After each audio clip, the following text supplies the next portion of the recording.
Hi, Mike. Where's Sequoia? It's a special bonus episode of Professional Talkers. Hello, it's me. It's Mike. You might recognize me from Professional Talkers, the podcast that you are watching and/or listening to. We were going to have episode 8 come out this Monday, but due to some unforeseen life situations that popped up, we're going to have to delay until 2 weeks from today when episode 9 was going to come out. But we didn't want to leave you with no content, so I am putting together right here a little bonus episode for you all that still falls in the world of communication. It's a little different from what we've done, but it's still awkward and it's still communication related. It's how to write an email. I think that emails are something that are always awkward, no matter what kind of email you are sending, whether it's a personal one, whether it's to family, to your boss, to coworkers, to friends, whatever it is, there's always some sort of awkwardness behind it. I'm always second guessing and triple guessing and counting the number of exclamation points I've put in to make sure I don't sound too unhinged. I think that this is something that can be very tricky, and I want to pass on my knowledge to all of you. I actually did take a course in college about writing emails. I was a business minor at Rice, and one of the classes that I took was called something about written communication, blah, blah, blah. But like the biggest chunk of what we learned in that class was how to write an email. So that will help inform me for some of the more business-y type stuff. But I think that this advice can work for whatever you're trying to do. Sequoia and I certainly have to send a lot of emails in our podcasting world, whether that be asking about sponsorship stuff or live show things or asking people to guest on our shows. And I would think that this advice can kind of be universal. And if you've ever had any sort of awkwardness come when you're writing an email, I'm here to help. So here's a little bonus episode. Gonna try, just to keep things simple, to do this kind of like in one take and just kind of share my advice. But I've still broken things down into advice and pitfalls because this is an episode of Professional Talkers. So the first thing is going to be pre-production, naturally. That's how I love to give advice on this podcast. But the thing that I like to do is you really want to think of the goals of your email, and whether you are writing out bullet points either in the like draft on Gmail or whatever tool you're using, or on like a separate notes app kind of thing. You can put what you're trying to get out of the email. You can even put little bullet points and then kind of put subheadings of what you are trying to do. But I think the problem that a lot of people get into with email writing sometimes is not thinking about the email before starting. And you can kind of just start writing, and it's always going to be harder to delete stuff after you've already written it, or you don't want to be wasting time writing sentences about things that you're not going to be using. So something that I think can help you make sure that you are writing an email that is to the point and touching on all the things that you're trying to cover, I think you can kind of just try and plan things out a little bit beforehand. So what I personally like to do, and different strokes for different folks, but what I personally like to do is open up the draft thing. I use Gmail for most of my things. No free ads, but that's what I use. I pull up the compose a new message thing in Gmail. I make sure I don't put anyone in the to thing so that you don't accidentally send it. Thankfully, Gmail and a lot of these tools now have the undo send option, but definitely when I was learning in college over 10 years ago, I'm old. One of the biggest pieces of advice from our teacher was put the person in the to thing last. That's the last thing you should do. So I usually open up the new draft thing and then I start typing out what I'm trying to do. I'll usually put like little dashes of like, all right, you want to ask about this, that, and then get going. So I think if you think about the email before beginning on writing it, it can actually help you save time by not sitting and wondering, what do I want to say? What do I want to do? Because you kind of know the full thing. It's like writing a skeleton outline when you're writing a paper. It's like that, but for an email. I would recommend doing that personally, or at least just mentally doing that. Now, this goes nicely into my second piece of advice, which is focus on the formatting. Formatting of an email is really important for a lot of different reasons, but I think the primary reason is that you have certainly opened an email, saw just a giant wall of text, and then not wanted to read it, or have not read it, or marked it as unread, and then said that you were going to get to it later, and then never getting to it later. It's important to format your email in a way that the sender is going to not be confused, especially if it's a cold email type situation. I send a lot of cold emails in the podcasting world asking people to be on my show. And if they see something that just looks like a mess, they're not going to want to read it. And then they're not going to be on my podcast, whichever show I'm asking them to be on. So formatting is really important. You want to use line breaks to your advantage, space things out quite well, especially if it's an email that has multiple parts, if they're covering different things, if you're talking about different subjects or there's certain action items that you're trying to achieve, those should all be separated. And a section of an email doesn't have to look like a paragraph in a paper. It's totally okay if it's something is 2 lines or 3 lines, but if it's spread out, having that little gap can be really nice. It will help your recipient skim it a little bit better and get the gist of the email, because they can at least see like what's going on here, what's going on there. So traditional formatting, what I like to do is just do the greeting. And I usually just keep things simple. I usually just do like hi, hello. I usually reserve hey for someone that I have communicated with before. Hi and hello feel a little bit better. But just, hi, hello. And then I usually try to do just 2 lines that are basically summarizing the whole email. It's kind of like my email's thesis statement. I start with 2 lines. If you have to introduce yourself, definitely do that first and foremost so people know who you are, if this is someone that you have never communicated with before, or if you have some sort of lead in, like you were given this person's contact information from someone that they know, a friend, a coworker, whatever. Put as much context of who you are / why you are sending an email in a sentence. Not a big run-on-one, but just some sort of clarification of like, one that I do a lot is, my name is Mike Schubert. I'm the creator of The Newest Olympian. I'm inquiring about performing a live show at your venue in whatever city.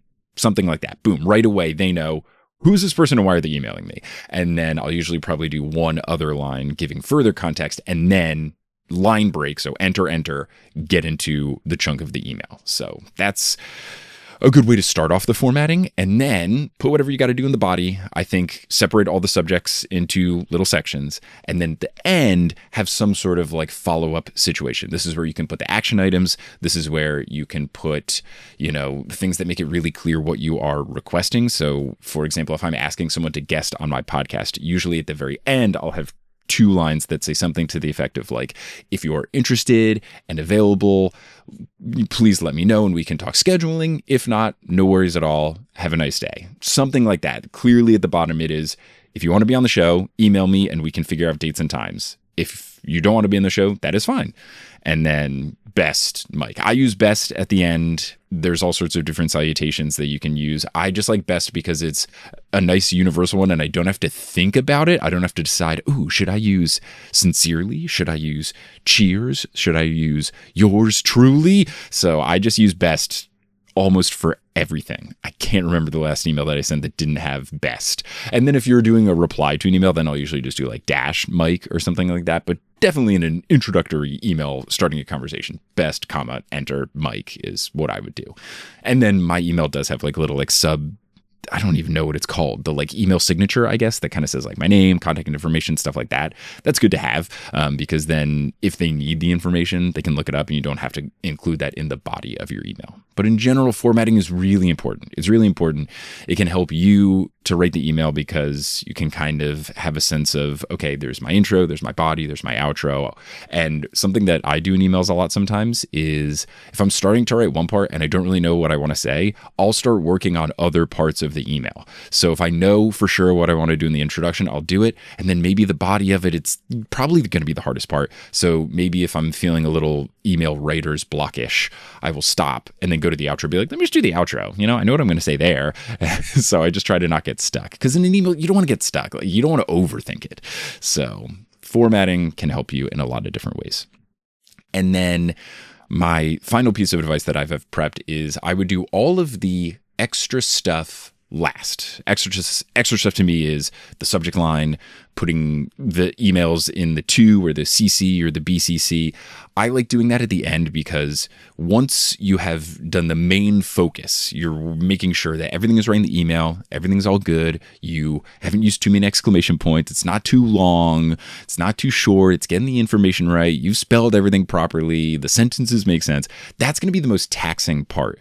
You don't want to be doing that simultaneously with the subject line and the to, because that's when you can just make a careless mistake. You can send it to the wrong email. You can do CC instead of BCC. You can mess up something in the subject line, even like little things. I don't know if this is just me, but I find that I often keep the shift key down a little too long. So a lot of times, and in a subject, you're going to be usually capitalizing the first word of everything like it's the title of something, or the first letter of every word like it's a title, I will sometimes hold the shift key down too long and I'll have the first two letters capital. If I was saving writing the subject for the end and my task is my email is complete, now I am writing the subject of my email, then I'm more focused on the task at hand. So I think you are less likely to make a mistake if you save those sorts of things for the end. This has the added bonus of not accidentally sending it to someone that you didn't mean to, not attaching a file. Again, thankfully, Gmail and a lot of these other tools will tell you, hey, you said the word attached, but you didn't attach it. But I kind of like having all those things at the end because I personally have found that I'm less likely to make a mistake. So I've done the body of my email, I'm doing the other stuff, and then I can kind of mentally ask myself, am I sending it to the right people? Are the right people copied on it? How does my subject look? Does it look okay? And have I attached everything that I got to attach? It's kind of like the part 2 of the email. I like saving it for the end. And then I guess just like another general piece of advice, if you're really worried about this email, this is like a really important email, send it to yourself and see how it looks, and then see, oh wow, my subject's way too long. It's getting into ... territory, or oh, the formatting actually looked different when I'm reading it here on my desktop as opposed to like what it looked like in the draft building thing. If you're like really freaked out about it, check how it looks like on desktop and on your phone. You can always send something to yourself and then check it out. Sometimes even if you're utilizing one of those like newsletter functions, they will let you send a test email or a preview email and stuff like that. So if you're super stressed about it, do something like that just to make sure. You can always be a little more patient with sending these emails. That's my main advice section. Now let's get into the pitfalls. Pitfalls. First up, spelling. And it's not just spelling of the words. I would say, more importantly, this is probably a personal one for me. You got to be spelling the names correctly of the people in your email, their establishments, the businesses, their job titles, whatever it is. The number of times people have emailed me and spelled Schubert wrong is astounding, given that Schubes, Schubert, some sort of combination of my last name has always been in my email addresses ever since I set up my email accounts. And yet, still, people will email me and spell my name wrong. And when you spell my name wrong, I don't want to reply to your email. I don't want to reply to your email. Unless you're a sponsor and you want to pay me money to be on a podcast, then I'll let it slide. But for the most part, if you're sending me this big long email, oh, I'd love for you to guest on my podcast, whatever it is, you can't even spell my name right. Like, it just feels so insulting. And I know for a lot of people, that's not it. But on the receiving end, when I am sending an email, I know how much effort I'm putting into making sure everything is crafted correctly. If I receive an email that doesn't have that same craft, my brain just goes, do they really care that much? And I know it might not be that.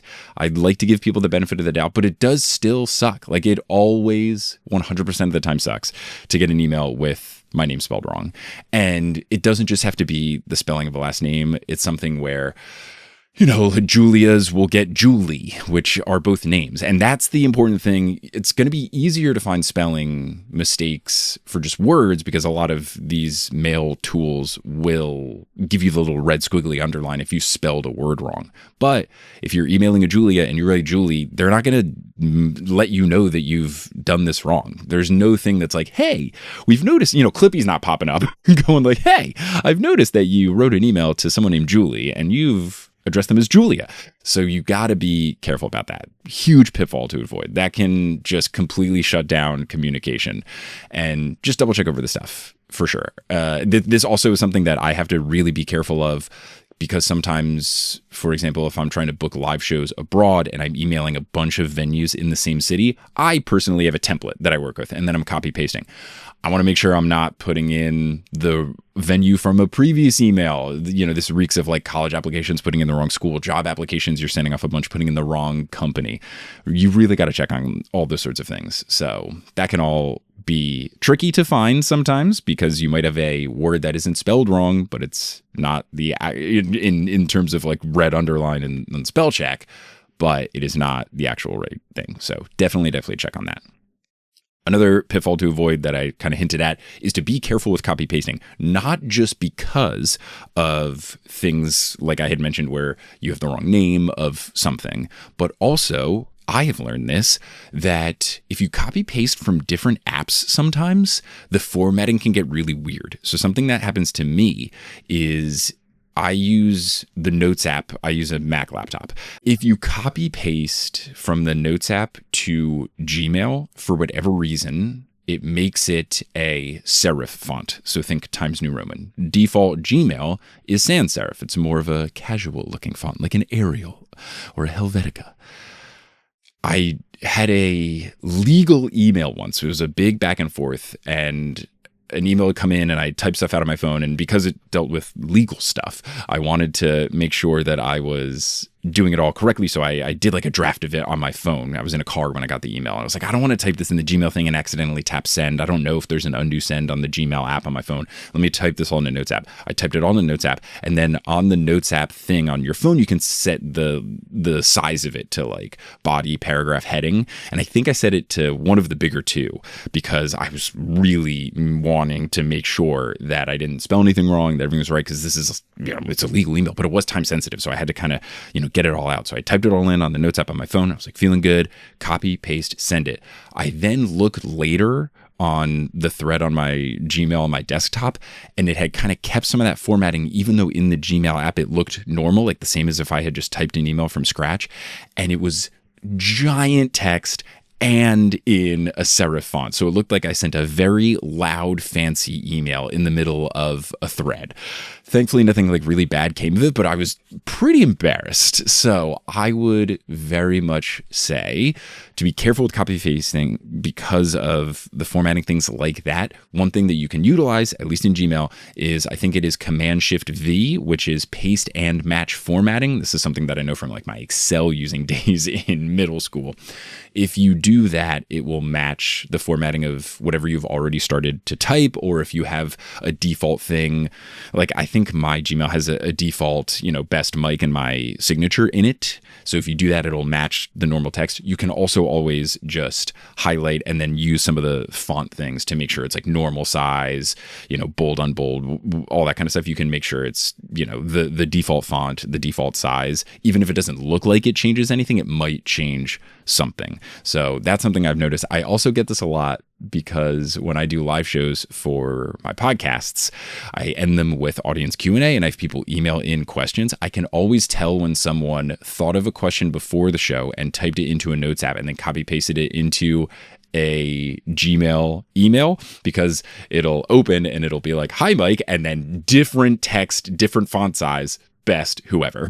So this is a very specific one, but you got to be careful with copy pasting. It's a pitfall that you can run into. You got to be careful. And then finally, my pitfall that I would love for everyone to avoid is having a bad subject. Subjects are potentially my least favorite thing, and one of the things that I spend the most time worrying about in an email.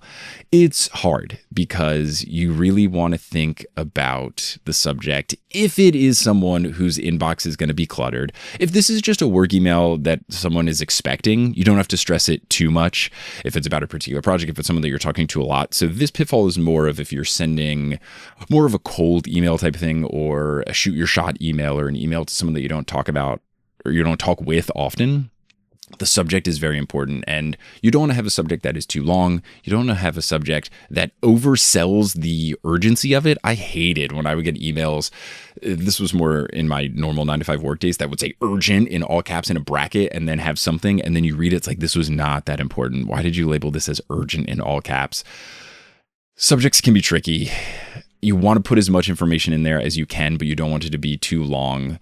It's like a shorter version of the formatting thing I was talking about. Like a really bad subject can mean that someone's not going to even open the email. So I would just avoid making something that just like heightens the intensity too much. I wouldn't make it too long. I wouldn't make it all caps. I wouldn't make it too fun. Like if you're trying too hard for it to be cool, or like don't make it clickbaity. And I think the subject just needs to be like really direct and to the point.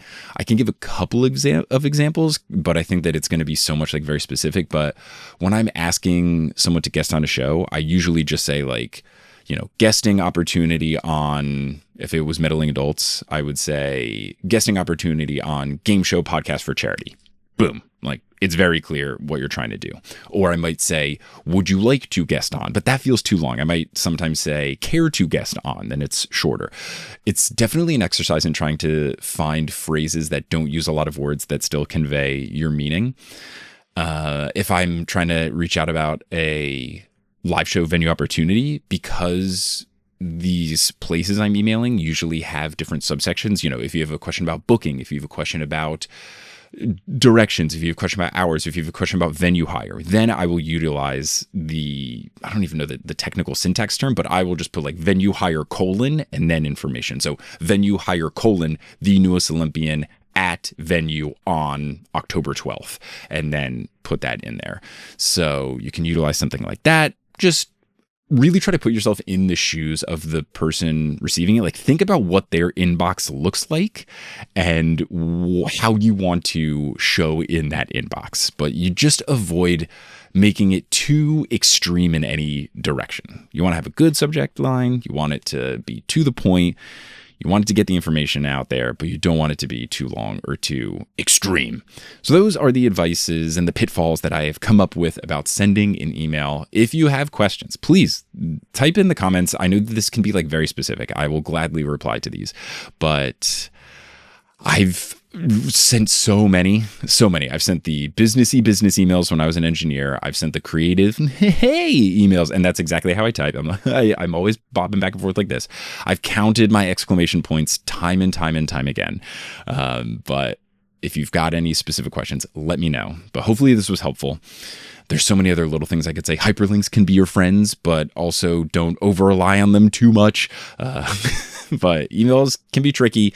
But I think ultimately, a lot of times people psych themselves out more. This is kind of getting into some of the things we've gotten into, which is like everyone's been in this situation. Everyone has sent an email that they felt kind of weird about. So usually people are going to give you some grace in an email. So don't sweat it too much.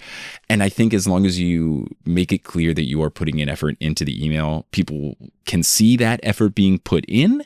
Like, it's so easy for me to tell when I've gotten a form email from something that is someone who pretends to have listened to my podcast versus someone who has actually like put the thought in.